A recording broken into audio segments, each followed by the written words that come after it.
প্রায় প্রতিদিনই সবার বাড়িতে লেফটোভার রাইস থাকে। আজকে আমি তোমাদের বাসি ভাত দিয়ে পকোড়া বানিয়ে দেখাবো। ভাতের পকোড়া বানানোর জন্য এখানে নিয়েছি আমি 1 বাটি বাসি ভাত। এবার দিয়ে দিচ্ছি এর মধ্যে পেঁয়াজ কুচি, এবার দিয়ে দিচ্ছি ধনে পাতা কুচি, আর দিয়ে দিচ্ছি কয়েকটা কাঁচা লঙ্কা কুচি।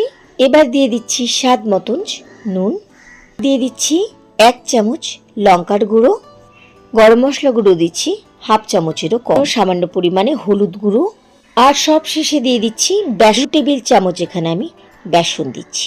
জল ছাড়াই শুকনোভাবে প্রথমে সব কিছুকে একসাথে মেখে নিতে হবে। তেল একটুখানি গরম হয়ে গেলে এক এক করে গোল গোল করে পকোড়াগুলোর শেপ দিয়ে আমি তেলের মধ্যে ছেড়ে দিচ্ছি। পকোড়াগুলো দেওয়ার পরে 2 থেকে 3 মিনিট পরে এইগুলোকে একটু উল্টে পাল্টে দিচ্ছি।